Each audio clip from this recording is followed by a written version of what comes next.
La nuit est si noire qu'on dirait qu'elle a été étalée au couteau sur la terre. Au fond d'un boyau, une lampe vacille comme une pupille malade. Elle éclaire un spectacle qu'aucun patriote n'accroche à son mur. Une pile de bottes trouées, des bandes de toile imbibées et, juste à côté, une bassine où l'eau ne rince plus, elle rouille. L'odeur vous prend à la gorge avant même que vous compreniez. Sueur froide, chloroforme, boue fermentée. Et cette note sucrée insupportable qui annonce la chair qui s'abîme. Un vieillard entre. Pas un vieillard de salon. Un homme sec, raide, la moustache mouillée par la pluie et par la fumée, le manteau maculé jusqu'au bouton. Il se penche sur un brancard. Le soldat n'a plus de jambes. Ou plutôt, il en a encore l'idée, quelque part, dans une douleur qui hurle. Le médecin, les mains rouges, ne lève même pas les yeux. Il continue de scier, de serrer, de nouer. Et le vieillard, au lieu de détourner le regard comme le feraient tant de ministres, reste là. Il respire. Il avale l'horreur. Il la laisse le traverser comme un alcool brûlant. Puis il murmure, presque tendre, presque cruel. Alors, c'est ça la France. Ce vieillard a 76 ans. On l'appelle Georges Clémenceau. Et à ce moment précis, il n'a pas le droit de faiblir. On lui a donné un délai que personne n'oserait donner à un homme de cet âge. 18 mois, peut-être moins, pour empêcher la République de finir dans la boue avec ses membres amputés. 18 mois pour gagner une guerre qu'on est en train de perdre. Voilà ce que vous êtes venu chercher, la biographie détaillée de Clémenceau. Et voilà ce qui devrait vous dégoûter un peu. L'homme qui sauvera un pays n'a pas commencé sa vie en sauveur, mais en enfant d'une terre qui savait très bien comment tuer. Car pour comprendre ce vieillard immobile devant une bassine de sang, il faut revenir bien avant les tranchées, bien avant les discours, à un coin de France où l'on a appris à prier d'un côté et à égorger de l'autre, la Vendée. On est en 1841, à Mouilleron-en-Parais. Un village, des chemins étroits, des murs qui gardent la mémoire comme une humidité. Dans ce pays-là, l'histoire ne dort pas, elle grince. Les guerres de Vendée ne sont pas si loin dans les têtes. Il suffit d'un mot, République, prêtre, Paris, pour que les regards se durcissent comme des silex. Clémenceau naît là, au milieu de cette contradiction. La terre est conservatrice, mais son père, lui, est un homme de refus. Benjamin Clémenceau n'a pas la tendresse des résignés. Il a la colère des républicains, qui n'acceptent ni l'empire ni l'obéissance. Dans la maison, on ne transmet pas seulement des habitudes, on transmet des ennemis. On apprend très tôt à nommer ceux qui vous veulent à genoux. Et l'enfant, Georges, grandit avec cette électricité dans le sang. Il observe, il encaisse. Il comprend une chose simple. Si vous baissez la tête, on vous marche dessus. Et si vous parlez, on vous déteste. Mais au moins, on vous écoute. Le garçon n'a pas encore l'âge de faire peur qu'il aime déjà la dispute. Pas la dispute qui amuse, non. La dispute qui tranche. Il a ce regard qui ne s'excuse pas. Les adultes sentent chez lui quelque chose de dangereux. Une volonté qui n'est pas décorative. Une volonté qui cherche une cible. Il part étudier, s'arracher au village comme on arrache un clou. Nantes, puis Paris. Paris, la ville qui avale les provinciaux et retrache des ambitieux. Il y arrive pour devenir médecin. C'est un choix qui dit beaucoup. Soigner, comprendre le corps, toucher le vrai. Mais la médecine, chez lui, ne va pas rester une vocation tranquille. Parce qu'à Paris, on ne dissèque pas seulement des cadavres, on dissèque des régimes. Dans les amphithéâtres, l'air est lourd. La salle sent l'alcool, la cire, la peau froide. Les scalpels brillent. Et ce jeune homme aux yeux durs, pendant qu'on ouvre les thorax, découvre une vérité qui lui collera à la peau. À l'intérieur, nous sommes tous identiques, empilés de la même façon, fragiles au même endroit. Alors pourquoi certains auraient-ils le droit de commander aux autres au nom d'un sang supérieur ? De là naît sa haine des couronnes et des uniformes qui se prennent pour des destinées. Le Second Empire de Napoléon III règne encore. Il surveille, il étouffe, il arrondit les angles à coups de police. Et Clémenceau, au lieu de rentrer la tête dans ses études, commence à fréquenter les mots qui coûtent cher. Liberté, république, opposition. Il écrit, il parle, il s'échauffe. Il n'est pas seulement un étudiant, il devient un foyer d'incendie. Un jour, l'Empire lui rappelle la règle. On peut penser, mais pas trop fort. On peut rêver, mais en silence. Il est arrêté. Enfermement. Les murs ne sont pas seulement des pierres, ce sont des injonctions. On voudrait lui apprendre l'humilité en le privant d'air. Mais l'effet est inverse. Dans une cellule, certains se cassent. Lui, il se forge. Le jeune Clémenceau découvre une autre vérité. Si le pouvoir vous emprisonne, c'est qu'il vous prend déjà au sérieux. Et être pris au sérieux par un tyran, c'est une forme de compliment. Un compliment empoisonné, mais un compliment tout de même. Quand il sort, il n'est pas calmé, il est affûté. Et voici le premier grand twist de sa vie. Celui qu'on imagine comme un pur produit de la politique française va passer par l'Amérique. Comme si la France, à ce moment-là, était trop petite pour sa rage. Il traverse l'Atlantique. Il arrive aux États-Unis avec son accent, ses principes, sa dureté. Là-bas, il enseigne, il écrit, il observe. Il voit un monde neuf, brutal, où l'on peut changer de vie en changeant de ville. Il voit aussi l'autre face, les tensions, les hypocrisies, la violence sourde qui n'a pas besoin de titre de noblesse pour exister. Et ce détour l'enrichit d'une arme rare, la comparaison. Désormais, quand on lui dira « c'est impossible », il répondra intérieurement « je l'ai vu ailleurs ». C'est aussi là qu'il rencontre Mary Plummer, une Américaine. Une union qui choque, qui intrigue, qui détonne. Clémenceau se marie, il devient père. On pourrait croire que cette vie-là, familiale, va l'arrondir. Mais chez lui, la tendresse n'enterre jamais le combat. Elle le complique seulement. Il revient en France juste avant la tempête. Et la tempête, en 1870, n'est pas un orage. C'est une catastrophe nationale. La guerre contre la Prusse s'abat sur le pays, et la France s'effondre comme un géant qui découvre que ses genoux sont en carton. Paris est assiégé. La faim devient une administration. Les gens mangent ce qu'ils trouvent, du pain gris, des bêtes qu'on n'ose plus nommer, de l'illusion bouillie. Dans ce chaos, Clémenceau ne se cache pas. Il se jette dedans. Il devient maire de Montmartre. Montmartre, ce n'est pas un quartier, c'est un volcan. Un lieu où la misère et la fierté se serrent la gorge.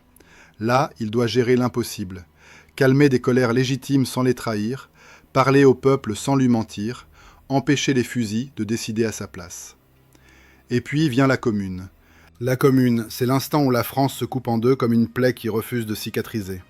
Paris contre Versailles. Les uns crient justice, les autres crient ordre.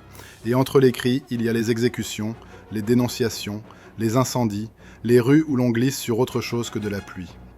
Clémenceau se retrouve dans une position empoisonnée. Il comprend la colère des communards, mais il refuse le délire sanglant. Il tente de négocier, il tente de faire tampon, il tente de sauver des vies. Et voilà le deuxième twist, celui qui le poursuivra toujours. L'homme qu'on appellera plus tard Père la Victoire commence par être haï de deux camps à la fois. Pour les uns, il est trop prudent, pour les autres, trop dangereux. Il marche sur une corde au-dessus d'un gouffre, et les deux côtés ont envie de couper la corde. Il voit des hommes tomber pour des idées, mais aussi pour des haines personnelles. Il voit la politique à nu, pas noble, pas propre, pas héroïque. Il la voit comme un corps ouvert sur une table de dissection, et il comprend qu'il devra apprendre à ne pas détourner les yeux. Quand la Commune est écrasée, la répression est d'une brutalité qui donne la nausée. La France se venge sur elle-même. Des quartiers entiers portent l'odeur de la poudre et de la peur. Clémenceau, lui, n'oublie pas. Il garde cette image du pays capable de se massacrer avec méthode. Elle deviendra une de ses obsessions. Éviter la guerre civile, même en faisant la guerre aux ennemis. Puis, comme si tout cela ne suffisait pas, la Troisième République s'installe avec ses promesses, ses compromis, ses lâchetés. C'est une république neuve, mais déjà fatiguée. Elle se cherche des habitudes, elle se cherche des chefs. Et Clémenceau y entre comme on entre dans une arène. Élu député de Paris, il découvre le Parlement, une machine à parler. Des phrases, des alliances, des sourires qui masquent des couteaux. Beaucoup s'y perdent, lui, il s'y révèle. Parce qu'il a un talent rare, la phrase qui frappe, le mépris qui coupe, la lucidité qui humilie. Très vite, on comprend qu'il n'est pas venu pour être aimé. Il est venu pour dominer le combat. Il attaque les monarchistes, les cléricaux, les tièdes. Il défend l'amnistie pour les communards, non par romantisme, mais parce qu'il refuse que la République se transforme en vengeance permanente. Il veut une République qui n'ait pas peur du peuple. Il veut aussi une République qui n'ait pas peur de la vérité. Et c'est là qu'apparaît son concurrent, celui qui va cristalliser le conflit central de ces jeunes années, Jules Ferry. Ferry, c'est l'autre visage de la République. Un visage propre, administratif, professoral. L'homme de l'école, l'homme des grandes réformes, l'homme qui parle de progrès avec des mains blanches. Ferry incarne une République qui se veut raisonnable, conquérante, sûre d'elle. Clémenceau, lui, voit le danger derrière cette assurance, le glissement de la République vers l'Empire. Mais un empire en costume de fonctionnaire. Car Ferry pousse la France vers l'expansion coloniale. On parle d'honneur, de mission, de drapeau. On promet des cartes plus grandes et des discours plus fiers. Clémenceau entend autre chose. Des expéditions lointaines, des jeunes hommes envoyés mourir pour des intérêts qu'on cache sous des mots nobles. Il entend le mensonge qui s'habille en idéal. Alors, il fait ce qu'il sait faire de mieux, il attaque. À la Chambre, la voix de Clémenceau n'est pas une voix, c'est une lame. Il force Ferry à se justifier. Il met le doigt là où ça fait mal. Il décrit l'hypocrisie, la vanité, le prix du sang. Et pendant que Ferry s'appuie sur ses chiffres, ses rapports, ses raisonnements, Clémenceau, lui, appuie sur l'image qui dégoûte, le corps qu'on enterre loin, sans gloire, pendant qu'à Paris on applaudit. Le duel devient un spectacle national. Deux façons de croire à la République, deux façons d'aimer la France. L'une veut l'agrandir, l'autre veut la rendre digne. Et Clémenceau gagne quelque chose d'essentiel, même quand il ne gagne pas un vote. Il gagne une réputation. On commence à le craindre, à l'appeler le tigre, un animal qu'on n'apprivoise pas, qu'on ne caresse pas, qu'on évite dans un couloir. Il devient l'homme qui peut faire tomber un ministère, celui qui n'a pas besoin d'armée, il lui suffit d'une tribune. Mais cette puissance a un prix. Plus il mord, plus il accumule d'ennemis. Les modérés le détestent parce qu'il refuse le compromis. Les conservateurs le détestent parce qu'il refuse l'ordre ancien. Même certains radicaux le trouvent trop dur, trop solitaire, trop incorruptible dans sa colère. Et voici un troisième twist, plus intime. Pendant que sa voix grandit dans la vie publique, sa vie privée se fissure. Son mariage se délite, les routes se séparent. L'homme qui veut sauver un pays n'arrive pas à sauver son foyer. Il porte cette contradiction sans s'apitoyer. Chez Clémenceau, la tristesse ne demande pas de pardon. Elle se transforme en carburant. À mesure que les années passent, sa vision se durcit encore. Il voit la République s'installer dans la routine. Il voit la corruption, les scandales, les arrangements. Et il comprend qu'un jour, la France paiera très cher cette habitude de la demi-mesure. Alors il martèle, il raille, il dénonce. Il prend un plaisir dangereux à être celui qui dérange tout le monde. Et ce plaisir, s'il vous fascine, doit aussi vous répugner un peu. Parce qu'à force de vouloir la vérité, on peut devenir accro à la destruction. Clémenceau flirte avec ce risque. Il marche au bord de cette tentation. Être moins un constructeur qu'un démolisseur de médiocrité. Mais il garde au fond de lui une horloge qu'il ne montre pas encore. Cette horloge, c'est le temps. La France, il le sent, n'a pas infiniment de chance. Les humiliations s'accumulent, les rancunes aussi. L'Allemagne monte, l'Europe s'arme, les alliances se tendent comme des fils prêts à casser. Et Clémenceau, même dans ces batailles parlementaires qui ressemblent à des jeux, devine que le jeu va devenir une boucherie. Et lui n'aura pas toujours la jeunesse pour se battre. Le tigre, un jour, sera un vieil homme. Et ce vieil homme, on viendra peut-être le chercher quand tout brûlera déjà. On ne lui demandera pas d'être brillant, on lui demandera d'être impitoyable. Et on lui donnera, comme dans un mauvais pari, un délai ridicule, un délai presque obscène, quelques mois pour empêcher un pays de mourir. Clémenceau n'est pas encore ce vieillard des tranchées, pas encore. Pour l'instant, il est l'homme qui apprend à frapper sans trembler, l'homme qui se fait un nom en affrontant Ferry, l'homme qui comprend que la République peut se perdre par excès de confort autant que par excès de violence. Et pendant qu'il attaque, qu'il détruit, qu'il forge sa légende à coups de phrases, quelque chose se prépare déjà dans l'ombre, la grande épreuve. La seule qui transforme un orateur en destin. À force de mordre, Clémenceau avait fini par comprendre une règle cruelle. On ne tue pas un adversaire politique seulement avec une phrase. On le tue en le laissant se salir, puis en allumant la lumière au bon moment. Mais ce qui allait lui arriver, à lui, allait ressembler à l'inverse. On allait le salir, et la lumière ne viendrait pas. Les années passent. La République s'habitue à ses propres compromis. Dans les couloirs, on serre des mains qu'on méprise. On se tutoie pour mieux se trahir. Clémenceau, lui, continue de parler comme on jette une pierre. Le tigre est devenu indispensable, donc insupportable. Quand vous êtes indispensable, on ne peut pas vous ignorer. Quand vous êtes insupportable, on rêve de vous casser les dents. Et puis, un matin, la France se réveille avec une odeur de caisse éventrée. L'argent, le scandale. Le genre de scandale qui colle à la peau comme une graisse noire.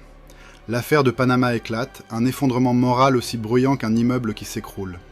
Des noms roulent sur les journaux, des réputations s'ouvrent comme des fruits trop mûrs, et derrière, on devine la même pourriture. Des députés achetés, des consciences louées à la semaine, des votes qui ont le goût du métal. Clémenceau n'est pas le cerveau de l'affaire, mais il est dans l'ombre du vacarme, là où les ennemis aiment tirer. On l'accuse, on l'insinue, on le frotte à la boue jusqu'à ce que le public ne distingue plus la vérité de la salissure. Et voilà le premier grand coup porté à son destin. L'homme qui a vécu de dénoncer les autres se retrouve, pour la première fois, cible d'une dénonciation géante. Il perd son siège, il perd l'estrade, il perd ce qu'il sait faire de mieux, terrasser un gouvernement à la tribune. Et c'est là qu'il révèle une autre facette, plus dangereuse encore. On peut lui arracher un fauteuil, pas sa voix. On peut lui fermer une porte, pas sa bouche. Il se tourne vers le journalisme comme on saisit un couteau de rechange. Les nuits deviennent des nuits d'encre. Imaginez-le. Une pièce froide, des vitres qui tremblent sous les presses, des paquets de feuilles qui s'empilent comme des linceuls propres. L'odeur de plomb, de papier humide, de café brûlé. Le monde dort, et lui, penché sur une table, écrit comme on frappe à coups réguliers sur un crâne. Son stylo devient une arme. Et c'est paradoxal, presque obscène. L'ancien médecin dissèque désormais des réputations. Il ouvre des carrières politiques et montre ce qui suinte à l'intérieur. Il apprend à tuer sans élever la voix. Puis surgit une affaire qui va tordre la France comme un linge qu'on essore. Dreyfus. Un capitaine accusé de trahison, condamné, déporté. Mais derrière l'accusation, derrière le procès, il y a quelque chose de pire qu'une erreur judiciaire. Un besoin collectif de trouver un coupable commode. Un besoin de désigner un homme et de dire « voilà le mal ».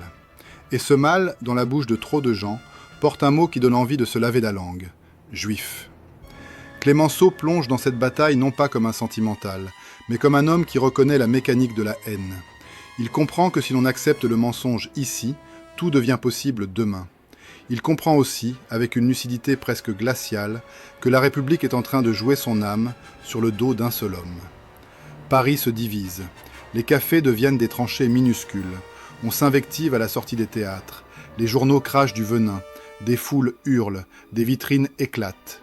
Parfois, ce n'est même pas une opinion qui parle. C'est un instinct, un plaisir de faire souffrir. Clémenceau écrit, attaque, accuse. Il met des mots là où d'autres mettent des coups. Il devient l'un des visages de ceux qu'on appelle les Dreyfusards, et il se colle sur le front une cible supplémentaire. Il n'a pas seulement des adversaires, il a des ennemis qui le détestent avec une joie presque religieuse. Dans la mêlée, il croise des alliés, et un rival qui l'obsède autant qu'il l'irrite, Jean Jaurès. Jaurès, c'est l'autre grand orateur, une voix immense, un corps massif, une chaleur humaine presque palpable. Là où Clémenceau tranche, Jaurès enveloppe. Là où Clémenceau méprise, Jaurès persuade. Deux tempéraments, deux musiques. Ils peuvent marcher ensemble sur Dreyfus, oui, mais la question qui les sépare est plus profonde. Qu'est-ce qu'on fait d'un peuple quand il a faim ? On le calme par la justice sociale ou on le tient par l'autorité ? Clémenceau observe Jaurès comme on observe un concurrent dangereux, pas parce qu'il ment, mais parce qu'il peut convaincre. Et convaincre, en politique, c'est parfois plus fatal que de frapper. Les années de l'affaire Dreyfus font monter Clémenceau dans l'opinion, à leur manière tordue. L'homme qu'on croyait fini revient par le papier. Il devient à nouveau impossible à contourner. Et puis la République, qui aime les hommes durs quand elle tremble, finit par rouvrir une porte. Clémenceau revient au Sénat. Le tigre remonte sur le ring. C'est là que le décor change. La France entre dans le XXe siècle avec des usines, des grèves, des colères nouvelles. Les mains noires de charbon commencent à compter politiquement. Les mineurs, les ouvriers, les viticulteurs. La République n'a plus seulement à convaincre des notables, elle doit survivre à la pression de la rue. Et Clémenceau sent que le moment approche. Il a déjà l'âge où d'autres cherchent un fauteuil confortable. Lui cherche l'épreuve qui le justifiera. Le temps, cette horloge, commence à lui mordre la nuque. Il n'est plus un jeune révolté. Il est un homme mûr qui veut prouver que sa dureté sert à quelque chose. En 1906, le pays est secoué par une catastrophe minière qui laisse derrière elle une image que la France n'oublie pas. Des visages gris de poussière, des familles qui attendent au bord d'un trou comme au bord d'une tombe ouverte, des corps qu'on remonte à la surface comme des paquets trop lourds. La terre, littéralement, a mangé des hommes. Dans ce climat, Clémenceau devient ministre de l'Intérieur. Et tout de suite, le twist moral se referme sur lui comme un piège.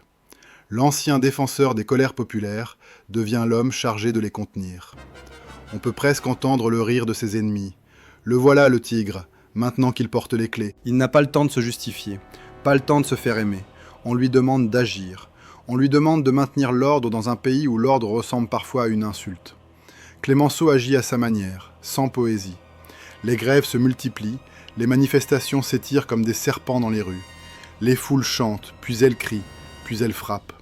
La République souvent n'a que deux choix, céder ou tirer. Clémenceau cherche une troisième voie, montrer les dents assez fort pour éviter d'avoir à mordre. Mais cette stratégie est un fil tendu au-dessus du vide. Une balle perdue, un sabre trop enthousiaste, et tout bascule. Ces décisions font hurler la gauche. On le traite de bourreau, de policier, de traître à son propre camp. Et la phrase lui colle à la peau. Premier flic de France. Qu'elle soit une bravade, une provocation, ou une étiquette qu'on lui jette au visage, peu importe. Elle résume le scandale intime de ces années. Clémenceau, l'homme de la République radicale, devient l'homme de l'ordre républicain. Et pendant ce temps, son rival Jaurès grandit encore. Jaurès parle aux ouvriers comme à des frères. Il promet l'avenir, il promet la justice sociale, il promet un monde où l'on ne réglera plus les conflits avec des baïonnettes. Clémenceau, lui, regarde ses promesses et y voit deux dangers, l'illusion et la faiblesse. Car il sait ce que les foules peuvent devenir quand elles se sentent trahies. Il a vu la Commune, il a vu la répression, il a vu la France se déchirer. Il ne veut pas revivre ça. Le duel Clémenceau-Jaurès devient le grand théâtre de l'époque. Deux géants qui se disputent non seulement le pouvoir, mais la définition même de la République. Et ce n'est pas un duel propre, parce que derrière les mots, il y a des estomacs vides, des enfants sans chaussures, des patrons qui ricanent, des policiers épuisés, des soldats qui obéissent. Un autre incendie monte. Dans le Midi, les viticulteurs se soulèvent. Des hommes au visage cuit par le soleil, des mains tachées de raisin, des familles qui n'en peuvent plus de vendre à perte, de voir leur travail s'effondrer dans les trafics et des fraudes. La colère, cette fois, n'est pas seulement ouvrière, elle est paysanne, massive, presque biblique. Des foules immenses se rassemblent, des drapeaux, des chants. Et puis, la tension. À quel moment une foule devient-elle une arme ? Clémenceau envoie l'armée. Le geste est terrifiant, le pays retient son souffle. Les opposants attendent le carnage comme on attend un accident sur la route, avec horreur, mais aussi avec une curiosité malsaine. Voilà, ça y est, le tigre va faire tirer. Et là, nouveau twist. Il manœuvre pour éviter le bain de sang. Il serre la vis, oui, mais il cherche la sortie. Il veut briser la révolte sans briser la nation. Il marche entre deux abîmes, l'anarchie et la guerre civile. C'est dans cette période qu'il devient chef du gouvernement, président du Conseil. Enfin, il tient les rênes. Et ce n'est pas un couronnement, c'est une charge.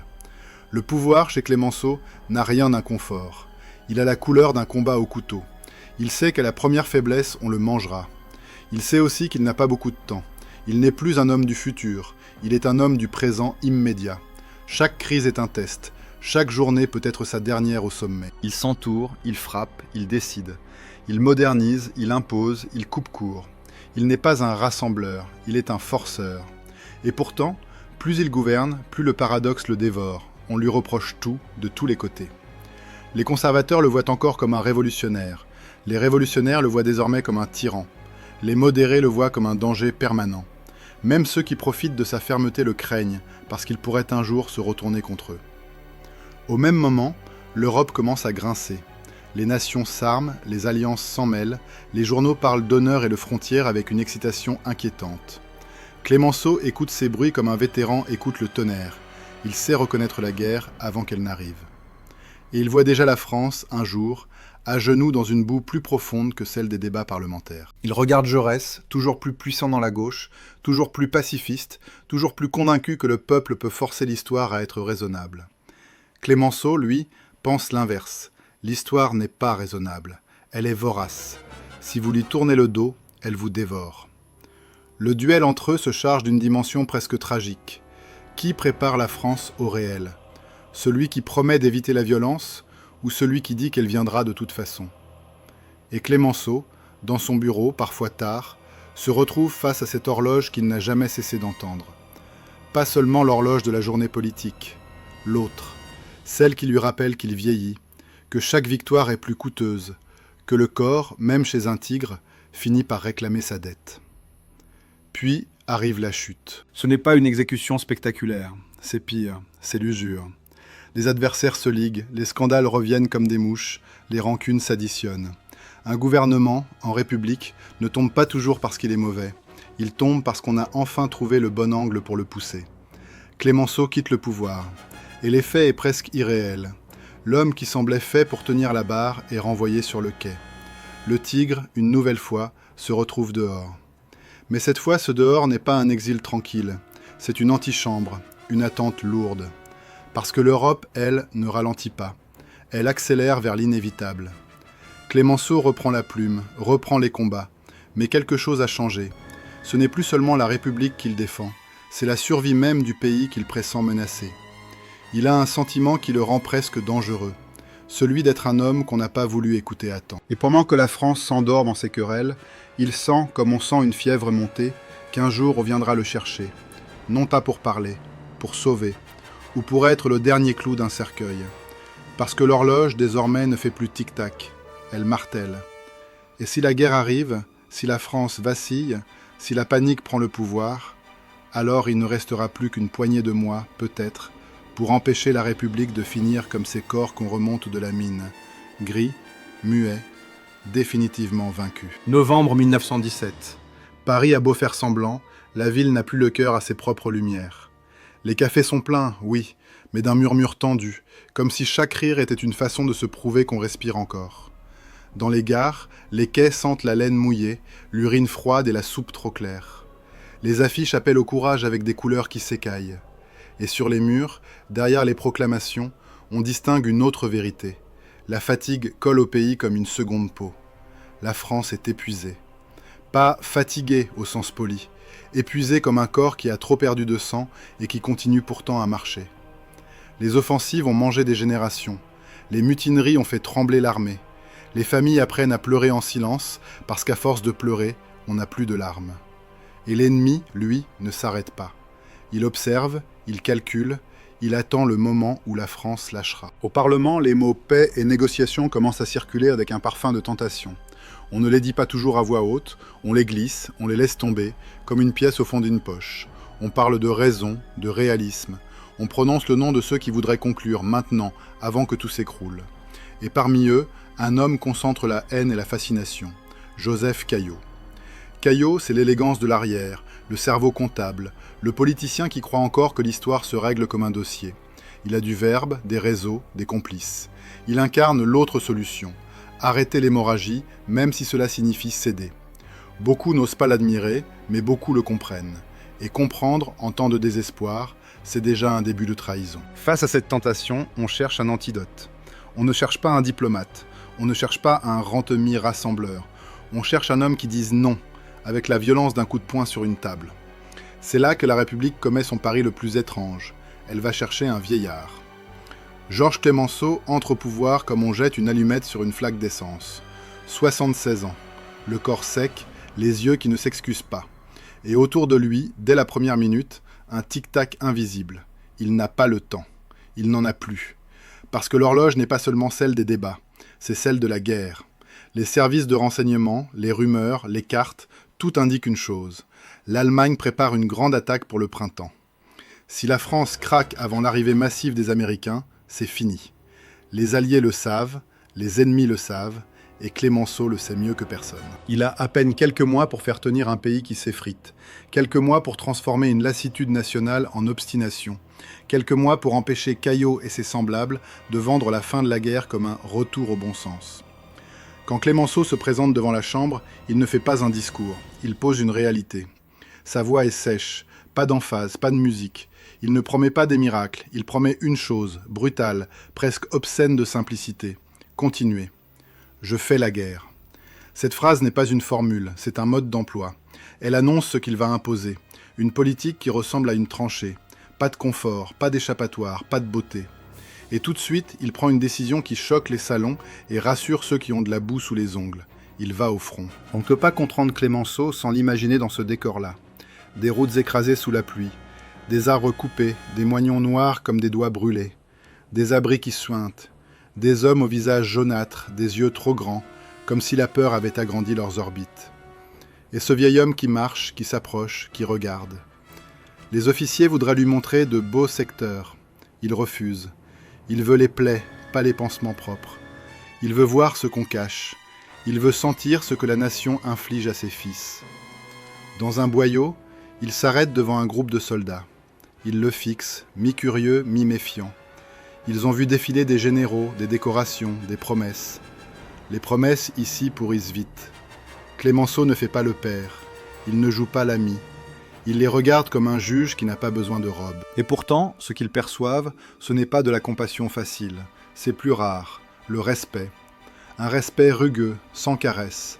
Comme s'il leur disait « Je sais ce que je vous demande, et je n'ai pas le droit de vous mentir. » En rentrant, il prend le pays à la gorge. Il serre les boulons. Il traque le défaitisme. Il exige l'unité. Et là, nouveau twist. L'homme qui a passé sa vie à combattre le pouvoir devient celui qui l'exerce avec une dureté presque militaire. Ceux qui le traitaient de premier flic le voient maintenant faire ce qu'il n'avait jamais osé faire aussi frontalement, utiliser l'État comme une arme. Il y a une logique derrière cette dureté, et elle est terrible. Clémenceau pense que la douceur, en 1917, est une forme de meurtre. Céder maintenant, c'est condamner à la honte et au dépeçage ceux qui sont déjà tombés. C'est accepter que des centaines de milliers de morts n'aient servi qu'à reculer le moment de l'effondrement. Alors il choisit l'option la plus impopulaire, être haï aujourd'hui pour éviter l'abattoir demain. Le conflit avec Caillot devient le fil rouge, le duel souterrain. Car Caillot n'est pas seulement un politicien, il est un virus d'idées. Il incarne le murmure qui dit « ça suffit ». Et ce murmure peut tuer une nation plus sûrement qu'un obus. Clémenceau le traite comme une menace stratégique. Il ne débat pas gentiment. Il frappe. Il fait surveiller. Il fait arrêter. Il transforme la rivalité politique en confrontation existentielle. Ou bien vous tenez, ou bien vous vous vendez. Le pays se divise sur la méthode, mais pas sur la sensation. Tout le monde comprend qu'on est à la limite. On n'est plus dans l'art de gouverner, on est dans l'art de survivre. Et survient une autre urgence. Les Alliés eux-mêmes se fissurent. Les Britanniques, les Français, les Italiens, chacun a sa peur, son orgueil, ses calculs. Les généraux se disputent. Les états-majors protègent leurs prérogatives comme des bijoux. Pendant ce temps, l'ennemi prépare son coup. Clémenceau voit là un danger mortel. On peut perdre la guerre non pas parce qu'on manque d'hommes, mais parce qu'on manque d'un seul cerveau commun. Il pousse, il insiste, il martèle. Il faut un commandement unique. Un chef qui coordonne, qui décide, qui tranche. Sinon, au premier choc, chacun reculera de son côté et l'ennemi s'engouffrera comme dans une porte ouverte. C'est une bataille politique autant que militaire. Les vanités résistent. Certains généraux supportent mal qu'un civil, un vieux civil, vienne leur dire comment gagner. Clémenceau ne se laisse pas intimider. Il n'a pas de galon, mais il a l'arme la plus dangereuse, le pouvoir de nommer et de démettre. Et là, au cœur de cette mécanique, surgit une rivalité moins visible mais explosive, celle des chefs de guerre. Philippe Pétain est devenu une idole. Verdun l'a sanctifié. Beaucoup le voient comme l'homme prudent, le protecteur, celui qui économise le sang. Ferdinand Foch, lui, a la réputation de l'offensif, du tenace, du stratège qui croit à la volonté. 2 tempéraments, 2 styles, 2 écoles. Et en dessous, une compétition silencieuse, celle des légendes. Clémenceau comprend le danger. Si l'armée se met à adorer un général au point de le préférer au gouvernement, la République vacille. Il a connu la France qui cherche un sabre. Il sait comment naissent les tentations autoritaires. Alors il fait un choix qui est aussi un pari. Il s'appuie sur Foch pour coordonner l'effort allié, tout en gardant Pétain indispensable, mais contenu. Il refuse d'être l'otage d'un homme providentiel en uniforme. C'est une manœuvre d'équilibriste au-dessus d'une fosse. Un faux pas et vous perdez soit l'armée, soit la République. Mars 1918, le choc arrive. L'offensive allemande tombe sur le front comme une avalanche. Des vagues d'hommes, des barrages d'artillerie, des gaz qui s'insinuent, cette brume verdâtre qui rend la mort intime. Les lignes craquent, les cartes se noircissent de flèches, les villages changent de main en quelques heures. Les routes se remplissent de réfugiés, de charrettes, d'enfants qui traînent des couvertures, d'animaux affolés. Et au-dessus de tout cela, la peur la plus nue. Paris est menacé. Dans les ministères, certains pâlissent. On parle déjà de repli. On évoque Bordeaux encore, comme en 1870. La répétition de l'humiliation rôde, prête à se rejouer. Clémenceau refuse.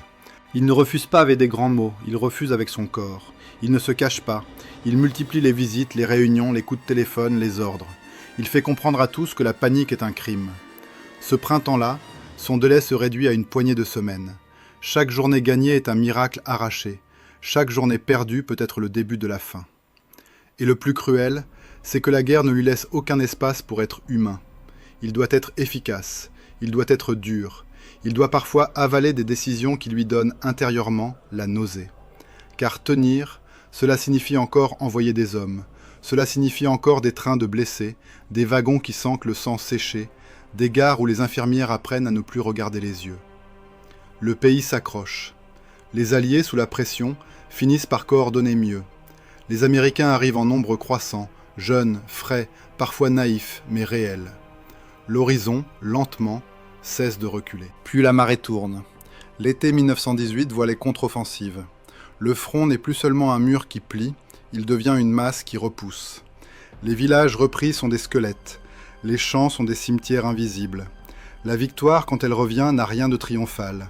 Elle a la gueule d'un survivant. Clémenceau, lui, continue de serrer les dents. Parce qu'il sait que l'ennemi le plus dangereux quand on commence à gagner, c'est la tentation de relâcher. Et Caillot, dans l'ombre, n'a pas disparu. Le virus de l'abandon cherche une nouvelle forme. Maintenant que ça va mieux, faisons la paix vite, comme si l'on pouvait sortir d'un incendie en négociant avec les flammes. Clémenceau bloque. Il veut une victoire nette, pas une pause. Il veut que l'Allemagne comprenne qu'elle a perdu, pour éviter de semer une revanche immédiate. Il sait déjà que les demi-victoires sont des semences de guerre future. Et puis arrive novembre 1918. La nouvelle tombe comme une phrase qu'on n'ose pas croire. L'armistice. À 11h, les canons se taisent. Le silence, sur le front, n'est pas immédiatement une joie. C'est d'abord un vertige. Les hommes se regardent comme s'ils sortaient d'un cauchemar et qu'ils ne reconnaissaient plus leur propre visage. À Paris, la foule explose. Des cris, des drapeaux, des larmes. On s'embrasse, on boit, on chante, on pense aux absents et on s'interdit d'y penser trop longtemps, sinon on s'effondre. Clémenceau, lui, ne se dissout pas dans l'euphorie. Il sait que la victoire n'est pas la fin. C'est un couloir qui mène à un autre combat, celui de l'après. Le combat où l'on peut perdre la paix, comme on a failli perdre la guerre. Mais avant ce couloir, il y a un instant, celui où l'on cherche un visage à placer sur la victoire. Et ce visage, malgré toutes les haines, malgré toutes les insultes, malgré toutes les rancunes, c'est celui du tigre. On l'appelle Père la Victoire. Le surnom est étrange, presque ironique. Lui qui n'a jamais été doux devient le père d'un soulagement collectif.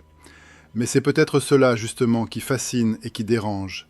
La France n'a pas été sauvée par un homme aimable. Elle a été sauvée par un homme qui a accepté d'être détesté pour tenir la ligne. Et pourtant, au fond, Clémenceau n'a jamais été dupe. La victoire a un goût de cendre. Parce qu'il sait ce qu'elle a coûté. Parce qu'il a vu la bassine, les brancards, les visages arrachés à l'enfance. Parce que, même dans les rues en fête, il entend encore le bruit intérieur de l'horloge. Car maintenant, une autre horloge commence, celle de la paix à écrire. Et c'est une horloge plus perfide encore, parce qu'elle ne vous tue pas avec des obus, mais avec des mots, des signatures, des trahisons feutrées. Là, un autre rivalisme attend Clémenceau. Non plus l'homme qui veut capituler, mais ceux qui, autour des tables, voudront transformer la victoire en compromis ou la vengeance en politique. Clémenceau s'avance vers cette nouvelle arène comme il s'avançait vers la Chambre, sans illusion, avec cette dureté qui lui a servi de colonne vertébrale. Mais la paix, lui murmure déjà l'ombre, n'obéit pas aux mêmes règles que la guerre. Et un homme de 77 ans, même s'il a tenu tête au canon, n'a pas le droit de s'endormir, parce qu'il suffit d'une erreur, d'une signature mal placée, pour que tout recommence. Le 11 novembre n'avait pas éteint la guerre, il l'avait seulement déplacée. Les canons s'étaient tus, oui, mais à la place, un autre bruit commençait, celui des stylos, des chaises qu'on tire, des portes qu'on claque doucement pour ne pas paraître brutal. Un bruit feutré, presque civilisé, et pourtant capable de fabriquer, lui aussi, des charniers. Clémenceau le savait, il avait vu trop de politiques se rassurer avec des mots propres. Il avait vu trop de paix devenir des pauses. Alors, à 77 ans, il s'avance vers une bataille où l'on ne saigne pas immédiatement, où l'on m'empoisonne. Et dans cette bataille-là, l'odeur n'est plus celle de la boue et du sang, c'est celle du parfum, du cuir ciré, des dossiers. Une odeur de salon qui peut donner la nausée quand on revient des tranchées. Paris accueille les délégations comme on déploie un décor. On ressort les dorures, on polit les rampes, on dresse des tables où les cartes du monde attendent d'être découpées. La foule se presse pour voir passer des hommes qui n'ont pas de boue sur leurs chaussures. Clémenceau traverse tout ça sans se laisser hypnotiser. Il a l'air d'un vieux fauve au milieu d'une ménagerie de paons. Dans les couloirs, on le félicite, on le célèbre, on l'appelle « Père la Victoire », avec des sourires qui brillent trop. Il répond à peine. Il entend encore le front, les trains sanitaires, les gares où les femmes lisent des noms comme on cherche une tombe. Et il se répète une phrase simple, mécanique, comme un ordre qu'il se donne à lui-même. Maintenant, la sécurité. Maintenant, empêcher que tout recommence. Car la France, même victorieuse, se sent petite. Elle a gagné, mais elle a été éventrée. Son nord est un paysage lunaire. Ses villages manquent de jeunes hommes. Ses champs ont des croix à la place des blés. Et de l'autre côté du Rhin, l'Allemagne n'est pas morte. Elle est humiliée, elle est affamée, elle est en colère. Et une colère humiliée, Clémenceau le sait, c'est une allumette dans une grange. Alors il veut des garanties. Pas des promesses, pas des discours, des garanties. Des barrières réelles entre l'avenir et la répétition. C'est là que le nouveau rival surgit avec une force presque mythologique. Woodrow Wilson. Wilson arrive avec son aura de prophète moderne. Des principes, des points, une vision. Il parle de justice internationale, de paix durable, de société des nations, comme si l'on pouvait vacciner l'humanité contre sa propre violence. Il a ce genre de foi qui donne envie d'y croire, et qui, pour Clémenceau, ressemble parfois à une forme de naïveté dangereuse. Face à lui, Clémenceau n'est pas l'idéalisme, il est la cicatrice. Les deux hommes ne se disputent pas seulement des clauses, ils se disputent la nature humaine. Wilson croit à la guérison par le droit, Clémenceau croit à la prévention par la force. L'un parle comme un pasteur, l'autre parle comme un survivant. Il y a une scène qu'on peut presque voir en gros plan. Une table, des papiers, un silence, puis la voix de Wilson qui s'élève, calme, convaincu. Et Clémenceau, qui écoute avec une immobilité de chat, puis qui tranche avec une phrase courte, sèche, comme une lame sur une pierre. Autour, des conseillers griffonnent, des traducteurs se tendent. On dirait un procès du futur. Clémenceau veut que l'Allemagne soit tenue en respect. Il veut des réparations, oui, parce qu'il a vu les ruines françaises, parce qu'il sait que la reconstruction n'est pas un poème, mais une facture.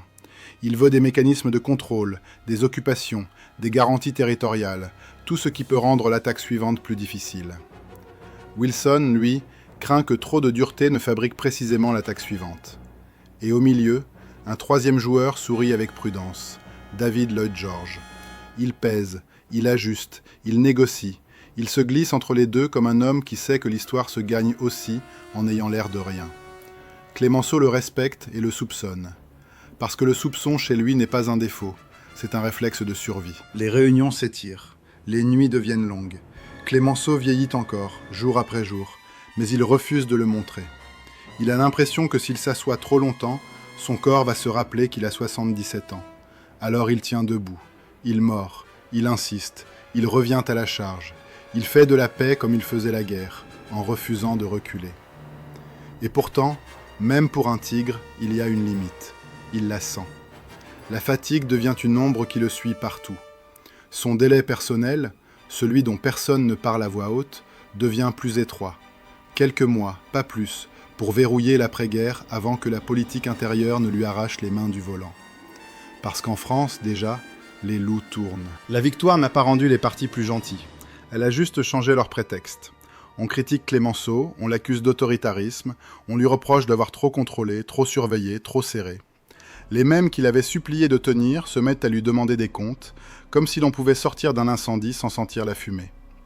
Et surtout, l'ancien rival n'a pas disparu du paysage. Caillot et l'idée de l'arrangement reviennent hanter les couloirs.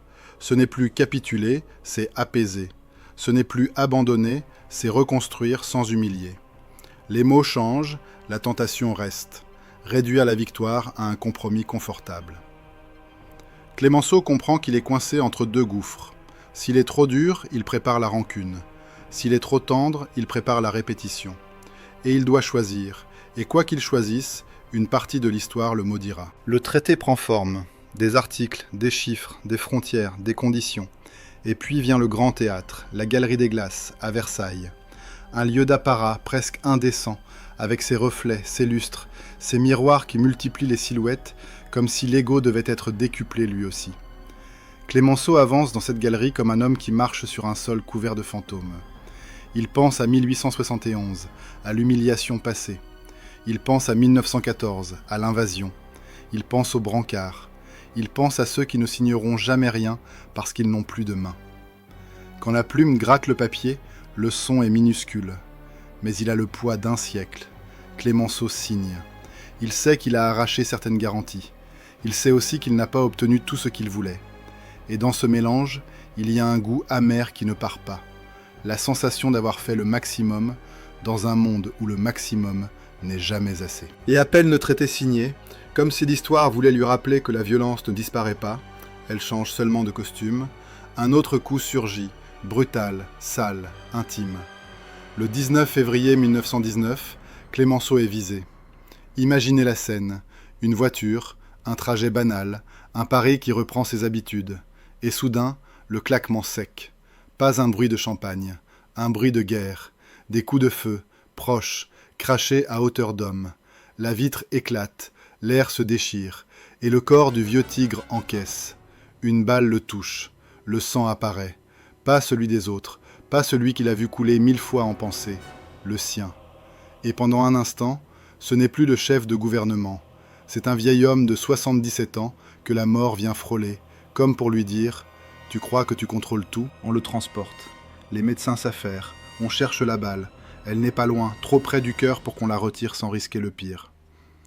Le corps, cette machine qu'il a étudiée jadis, lui impose ses limites avec une ironie cruelle. On peut gagner une guerre et perdre un poumon. Et le twist le plus glaçant, c'est sa réaction. Il plaisante. Il refuse de se poser en martyr. Il ironise sur le tireur qui a raté sa cible. Comme si, même face à sa propre mort, Clémenceau ne voulait pas offrir le spectacle d'une faiblesse. Comme si l'image, celle du tigre invulnérable, était aussi une arme politique. Mais cette balle invisible, laissée dans son corps, devient un symbole parfait. La guerre est finie, et pourtant elle reste en lui, littéralement. Il se rétablit, il revient, il tient encore. Et pourtant, la politique intérieure, elle, ne pardonne pas. Elle attend son moment comme un parasite attend que le corps se fatigue. Arrive 1920, l'élection présidentielle. Pour Clémenceau, ce devrait être l'aboutissement. Le vieil homme qui a tenu la France debout, le père la victoire, a tout pour être élu. Tout sauf une chose, l'amour. On ne gouverne pas un pays épuisé sans fabriquer des rancunes. On ne serre pas la nation à la gorge pendant la guerre sans que, une fois la menace passée, certains veuillent rendre le geste. Clémenceau a humilié trop de gens. Il a écrasé trop d'égos. Il a parlé trop vrai. Il a laissé trop peu de place aux petits arrangements qui font tenir les carrières. Alors, dans les couloirs, on murmure, on complote, on s'accorde sur un autre choix. Un choix plus neutre, plus présentable, moins tranchant. Clémenceau se présente et il perd. Pas dans un duel héroïque, mais dans une manœuvre de parti, une défaite qui a le goût de la trahison polie. C'est l'un des moments les plus cruels de sa vie, survivre à la guerre pour être écarté par la paix. Être le bouclier du pays, puis être rangé comme un outil qui a servi. Il ne fait pas de scène, il ne s'accroche pas, il ne mendie pas. Clémenceau sort du pouvoir comme il y était entré, en serrant les dents, avec ce mélange de fierté et de dédain qui ressemble à une armure. Et là, un dernier twist, presque intime. Le tigre devient un homme seul. Pas un homme abandonné, un homme qui choisit la solitude parce qu'il n'a pas appris à vivre autrement. La politique lui a pris des amis, des tendresses, des habitudes. Elle a tout transformé en combat. Alors, quand le combat officiel se termine, il reste l'énergie, mais il n'y a plus de ring. Il voyage, il observe, il écrit. Il se promène comme un vieux fauve dans un monde qui se reconstruit et qui déjà recommence à oublier. Il regarde l'Europe panser ses ruines, et il sent sous les pansements la pulsation d'autre chose. L'amertume, la pauvreté, les humiliations, les promesses radicales. Il devine que la paix signée n'a pas guéri l'homme, elle l'a simplement rassuré provisoirement. Alors il écrit, non pas pour plaire, mais pour avertir. Il parle de la victoire comme d'une chose qui a une grandeur et une misère. Il décrit à sa manière ce que les célébrations masquent, les morts qui ne reviendront pas, les corps cassés, les esprits brisés. Il refuse de triomphe facile. Son corps, lui, rappelle la réalité. La balle près du cœur est un rappel constant. Tu n'es pas immortel. Le temps, cette horloge, finit par gagner du terrain. Sa marche ralentit. Son souffle devient plus court. Mais son regard reste le même. Il ne s'excuse pas. Et puis il revient là où tout a commencé, la Vendée, la terre rude, le sol qui porte encore les souvenirs de sang ancien. Comme si, après avoir tenu la France dans la tempête, il voulait être rendu à l'endroit où l'on apprend très tôt que l'histoire est violente. En 1929, Clémenceau meurt, et même sa mort ressemble à un geste politique. Il refuse le grand spectacle. Il ne veut pas d'un théâtre national autour de sa dépouille, pas de monument qui ment, pas de cérémonial qui transforme un homme en statue lisse. Il veut la simplicité, le silence, la terre. C'est sa dernière leçon, peut-être la plus dérangeante.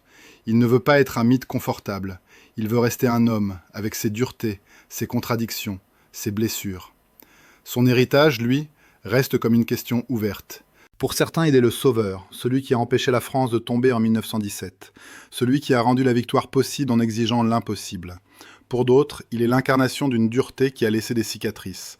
Un homme qui a serré trop fort, qui a méprisé trop facilement, qui a cru qu'on pouvait cimenter la paix avec des clauses comme on cloue une planche sur une brèche.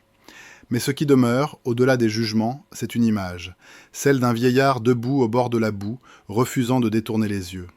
Un homme qui a compris que le pouvoir n'est pas un confort mais une responsabilité atroce, et qui, quand on lui a donné un délai ridicule, quelques mois pour empêcher un pays de mourir, n'a pas répondu par des prières, mais par des actes. Clémenceau n'a pas été un héros propre, il a été un héros rugueux, le genre de figure qui vous rassure parce qu'elle tient, et qui vous dégoûte un peu, parce qu'elle tient en serrant la gorge. Et peut-être que c'est exactement pour cela qu'on continue de l'écouter, parce qu'il rappelle une vérité que les nations aiment oublier. Quand l'histoire se met à hurler, ce ne sont pas toujours les plus aimables qui vous sauvent.